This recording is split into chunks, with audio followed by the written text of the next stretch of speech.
Welcome everyone to BAASS Virtual Connect 2020 and our session on CriterionHCM, focusing on performance management in this session.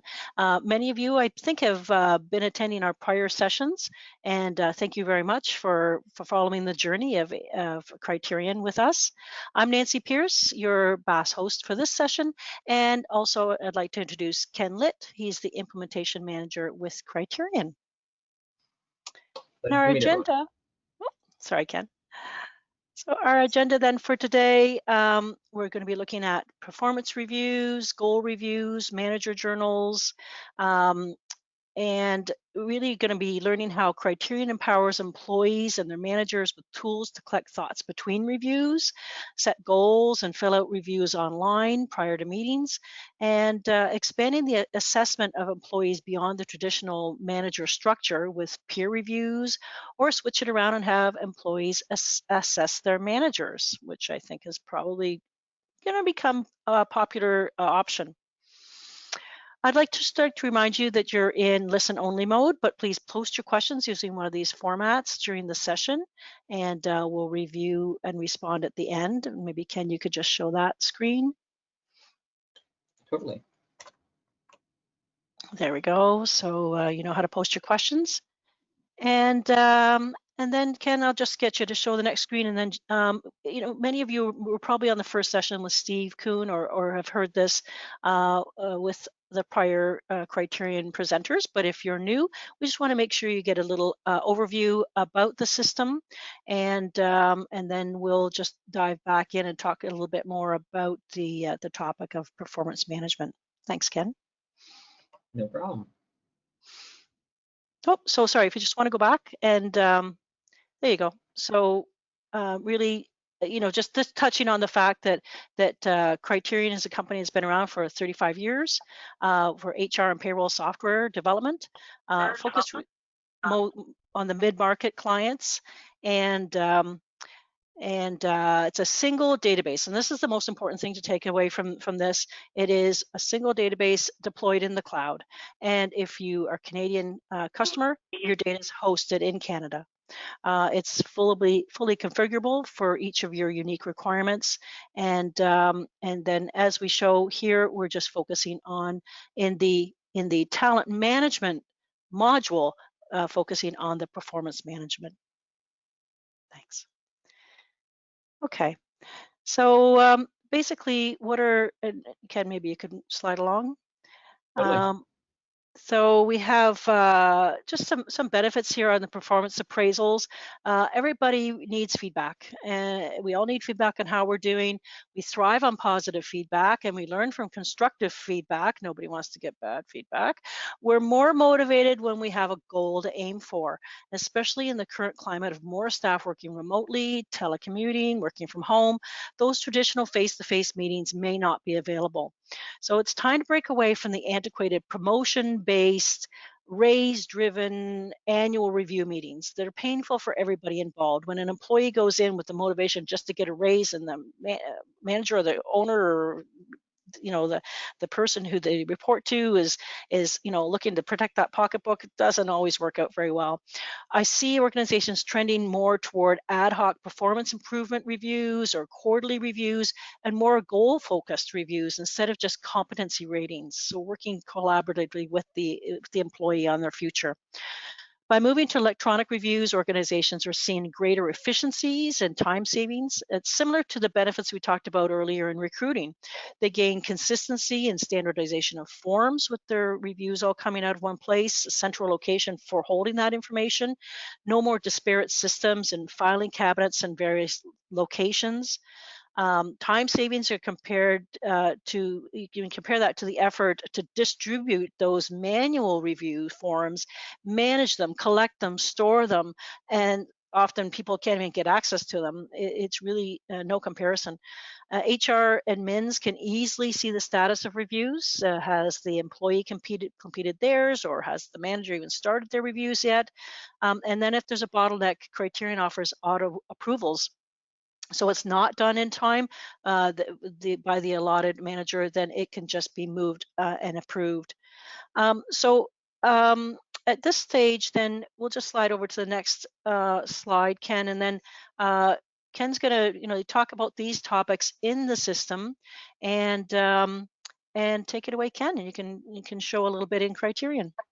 You got it, Nancy. Thanks for the introduction.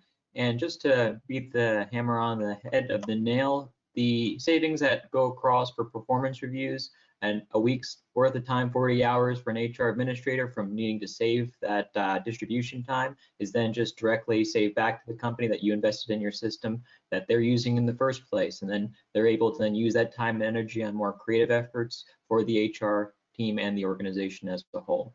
So as what you see on the screen right now is a performance review that's assigned to the employee, filled out with some items, and there's some area to the right for you to be able to add in comments and notes. You'll see that there's different sections of the review based on the competencies or the goals that you'd like to include. There's also areas within the software that you're able to write journals. So that way, come time for the review, you're not just scratching your head evaluating employees on one of these given competencies saying, yeah, I think that's how they did, maybe basing your metric only passed on the last couple weeks interaction with the employee, also known as the recency effect or the bias effect, rather than taking your conception of the employee as a whole throughout the entire review period. So as Nancy mentioned, there's many different types of review period companies are doing these days, whether it be their annual review, whether it be 90-day review, ad hoc reviews. You'll be able to see that type of information on the tops of your reviews for what types it's falling into. If your company's doing multiple reviews, who you're reviewing this for. So this is a manager review for someone else that's being done by the employee you see on the screen named Jack Bauer for someone named Rick Williams. So just to keep that full circle throughout the course of the year, employees take the reviews, they do them for their managers, they also have the ability to do it for direct reports and other peers throughout the organization. So as part of the reviews, you may include goals that would fall on some reviews and goals that may not fall on other reviews. Employees have the ability to create these goals themselves. Managers also have the ability to create these reviews and goals on behalf of employees. So that way, there can either be an approval process for managers or just the employees are submitting their goals for the reviews that they need to happen. So once the employees actually fill out the reviews, their managers review them, add their own comments, you'll see that the reviews can actually be published to the employees in self-service for later reference. They have the ability to download these, and you also have the ability to see the scores included or discluded as per your preference for whether or not the employees are actively seeing that type of scoring metric, or your organization prefers more of the communication-based type of comments rather than the evaluation-based metrics. So the admin side of the software looks a little bit different than employee self-service, and this is going into more of what it looks like for the admins publishing the reviews for the employees. Once they've completed it, they'd be able to see or hide various employee members from these reviews in case managers aren't supposed to be shown because the employee has multiple managers and you're not supposed to know who says what. But these reviews themselves are all based on templates. And these templates are how you would be able to say, okay, I want these reviews to have goals in them. I want these reviews to have these rating scales. I want these reviews to have certain competencies, and I want them to be in this order. So those reviews all then flow into when you want them assigned for. So who is going to be in this review? Is it going to be just for the employee? Is it going to be for their peers, their direct reports? And what time of year is it going to be? And are they all going to be smushed together in a single review and piece of paper at the end? Or are they going to be different pieces of paper and different reviews that you'd be able to look at independently? As part of the reviews, though, you have a basically screen that you can look through and see all of the different statuses for the employees throughout the course of the review process. So that way, when you as an administrator are looking through the reviews, you're not needing to track down, oh, did Albert Murphy turn in his review yet? Is it at the submission stage? Is it at the approval stage? Is it at the rejected stage because the manager didn't like the comments that he included there? So this allows you to have that insight and flexibility to be able to manage reviews while you're in that process, as well as check on the employees and their status throughout that process. So the reviews and their respective process, you can zoom in even further. So naturally that previous screen you saw was just the all the employees assign that review, but even when you're talking about a specific employee within a given review, they could have themselves assigned, they could have their managers assigned, their peers, their direct reports, and some of them may be submitted, some of them may be rejected, some of them may already be approved, and this just gives you the insight and the ability to both see these for their statuses, change the dates in case they need a little bit more of an extension, so that way these types of communications can be made out to these employees and the reviews all made and completed within the appropriate time. So that's just from a review flow cycle perspective across where it goes in the software, from the employee self-service side to the admin side of the software to a little bit of the settings, but then just to bring this full circle back to that first screen that I was on, it then all those fields that we saw, when it starts, when it ends, when it needs to be assigned and completed for the employee by, and those various competencies that you'd be able to see within the given review and the respective scoring rubrics that you've included. So the only other area that I'd like to just point out to everyone is that left area, you'll see that you actually can have multiple performance reviews assigned to you at a given time. And that's because not only can you have a review period for, say, your 90 days or your 360 days or your annual or new hire, you could also have performance reviews coming from other employees in the organization that you're either approving or you're doing the review on behalf of. So it will say your own name when it's going to be done for you, by you, but if it's for other employees that you're filling out this review for, it will naturally have their names for you to be able to sort them accordingly and fill them out in the appropriate time frame for your performance review season. So Nancy, from a time perspective, do we have some questions that we wanted to go into from the performance reviews that were coming up?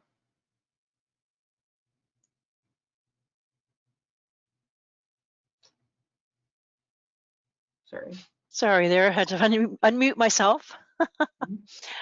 um, so Ken, maybe you could talk a little bit about the review levels. You know, how are people seeing, you know, how they rate somebody? You know, how do you set that up? So from a setting up perspective, you have the actual rating on the review itself for one of these given competencies. So when you're looking at the review, you'll see that there's these groupings up top for humility. You can either have just a direct competency to say, oh, is the employee humble? But you can also get to other levels of specificity to get different levels of analytics around that main grouping of a competency. For employee does their job well without bragging, to get very specific down to they always exceed their expectations on this respective item. And for that respective case, they get a 5 out of the highest possible area in this rating scale for a 5.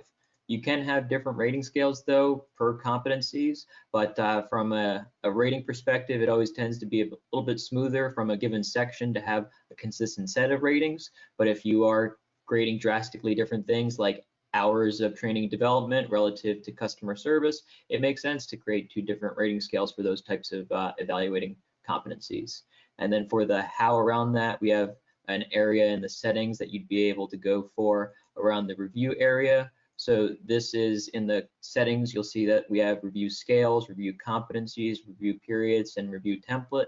So what we looked at was the review templates and the review periods area, but the rating scales, that's where you'd be able to go to create those different types of scales and associate them with the various competencies or reviews or goals. So that way, come review time, you'd be able to use those different means of evaluation rather than just the same scale for everyone. That's great. And you mentioned about anonymous. Can you go into that a little bit more? Totally. So as part of the reviews, you'll see on the review period itself, you have some controls here around the anonymous type as well as the anonymous level. So the anonymous type would dictate from the review perspective, is it anonymous to just the employee? Is it anonymous to just the peers or the direct reports and the managers? So when you click on one of these, it's just like the review type itself, where you're able to make it anonymous for, say, just the employee and the managers, but maybe not for the peers. So it's more of just to make sure that if there's a person that shouldn't be seeing other people on the review, they get hidden for all the other people's names. And then there may be an anonymous level. So maybe this should be following anonymous rules for the employee only, but the manager should be able to see everyone. Or maybe it should be anonymous for everyone except maybe the admins of the system to be able to know the people actually completed the reviews that they should be doing. Great. And maybe you could touch on the 360-degree review and how that is used in the system. Totally. So 360 reviews are a very hot item for HCM and performance-based software. And the reason being, it's not just a piece of paper where you're getting reviewed by a single person. The 360 review sets up a system for you that looks at all of the other pieces that we set up for you along the way. It looks at the org chart to say, okay, these are your managers or these are your direct reports. It also allows you access to peers, which can be even individuals in another company that is in the same Criterion instance as yourself. So maybe if you have two employers and your boss is in another employer, it would allow you to go cross organization for getting that type of feedback. Whereas that type of communication may not even be possible in person because you're in different locations.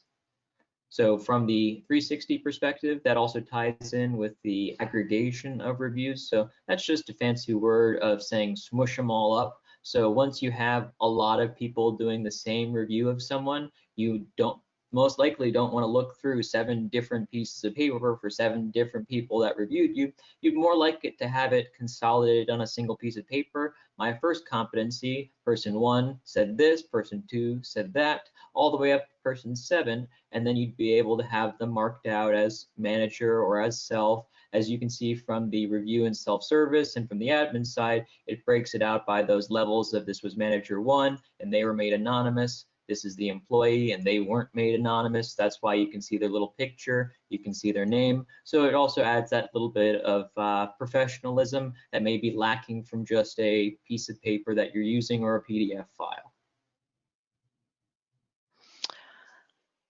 Thanks, Ken. We do have a question. How can the system help plan goals for the future? So the reviews themselves can be set up for the future. So in your current year, you have your current review that you're planning for, but as an HR department, you're always planning for your future years as well as your future goals that employees are setting. So as part of your reviews that you can set up, you can always set up your 2021 review early, and then come self-service, employees have the ability to set goals for that 2021 review as a result of it already being created. There can be communications sent and cascaded out through the organization. January is goal setting time for your 2021 review. Please go into self-service and set up your goals. So that way, when the employees go through January, they submit their goals. It goes then through workflows where managers can review them, make sure those goals are SMART goals, that they're easily attainable, that they're recordable, that they're feasible. And then once those approvals are made, then it's about the employee acting out their job throughout the course of the year period. If those goals are to be evaluated in December, they have a bit of time before those actually need to be evaluated, but you can have quarterly reviews, in which case by the time you're done vetting them, you're already starting to distribute out those reviews in March, early April, for the employees to start getting their feedback on those goals for that mid-quarter mark. Cool. And how can you talk a little bit more about reviews around new hires? Maybe sometimes people call it a probationary review or a 3-month review, 90-day review. So the review that we looked at on this screen, it was a custom review, meaning just these are the dates that I wanted to be on, but we also have things called recurring reviews, and these recurring reviews, they're not just looking for dates here, they can be looking for tokens and for things that will be calculated. So when I say tokens and things that will be calculated, you can reference a hire date. So if I want to build a review around the employee's hire date, I need to reference that because it's going to be different for any of the or for most of the employees. There's always the chance that 2 employees get hired on the same day, but we're talking about, okay, employee gets hired on 12/8, they get hired on 12/30. So if the period start for the review is 30 days after hire, it's going to be on 1/8 and 1/30 for those different employees because we need to be able to look at those and generate them uniquely for them. Okay. So I know that we're really running out of time here, hitting our limit. So Haley, do you have any other questions that have been posted? I don't see any more coming in. So with that, I'd like to say thank you so much to Ken for presenting and Nancy for helping moderate and sharing the information about Criterion at the beginning.